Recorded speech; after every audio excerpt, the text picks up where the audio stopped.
If you move into a tight-knit suburban neighborhood and the homeowners association drops off a welcome basket with a handwritten list of local rules, do not ignore the section on yard sales. They aren't trying to keep the curbs clean. They're trying to keep the inventory accounted for. My name is Ethan. 6 months ago, my wife Clara and I bought our dream home in Crestview Hills, a picture-perfect community where neighbors wave from their pristine porches. On our second day, the neighborhood association president, a man named Arthur, left a welcome basket on our porch. Tucked inside was a leather-bound journal titled The Crestview Accord. The very last page was handwritten in thick black ink. Addendum 14. The annual neighborhood yard sale. Attendance is mandatory. Every household must contribute exactly 3 items of personal value to the communal tables. Do not leave the event early. Do not audit the ledger. I chuckled, tossing the book aside. When the first Saturday of July arrived, the main cul-de-sac transformed into a bustling marketplace.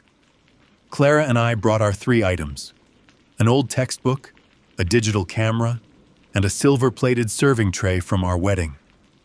Arthur greeted us at the boundary line, crossing our name off a master list with a warm, plastic smile.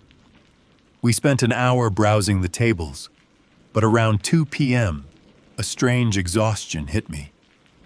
The bright summer sun felt oppressive, and a heavy, ringing silence settled over the crowd. The neighbors weren't laughing anymore. They were just moving from table to table in a slow, mechanical loop, staring blankly at the merchandise. "Let's head back inside," I whispered to Clara, pulling her sleeve. Clara didn't answer. She was standing perfectly still, staring intensely at a collection of old porcelain dolls. Her eyes were wide and completely unblinking. "The inventory must balance, Ethan," she said, her voice entirely flat. "We can't leave until the ledger closes." Panic darted through my chest. The sun hadn't moved an inch in the sky, but the shadows on the asphalt had grown incredibly long and distorted. Determined to find Arthur and leave, I walked over to the main organization tent. The tent was empty, but resting on a folding table was a massive, ancient leather book. It was the master ledger. Ignoring the warning, I flipped it open. The pages didn't list old clothes or electronics. Household 9, contributed left kidney, exchanged for remission of cancer.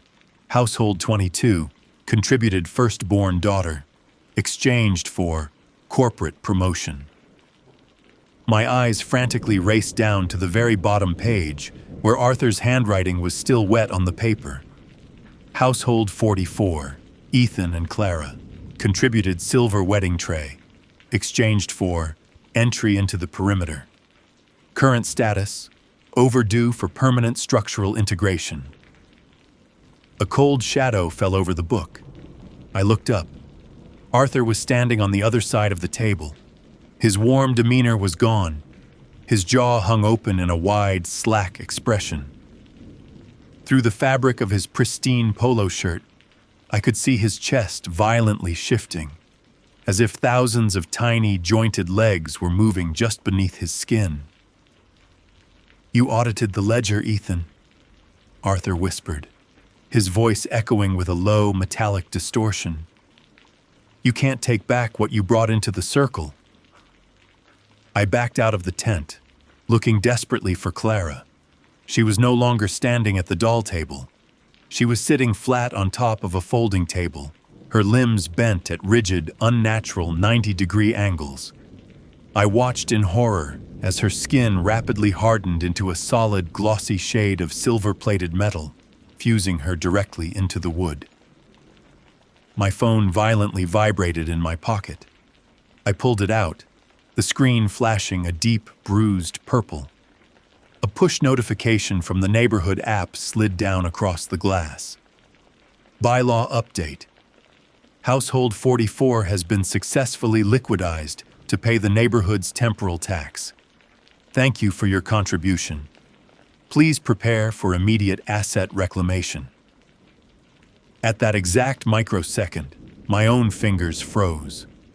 I watched in absolute paralyzed terror as my skin began to harden into cold, polished silver, while the unblinking neighbors gathered around the table, lazily applauding the new inventory. Double tap if you're rethinking your next neighborhood yard sale. Share this video with a friend who just moved into a creepy HOA and hit that follow button right now so you never miss another midnight nightmare.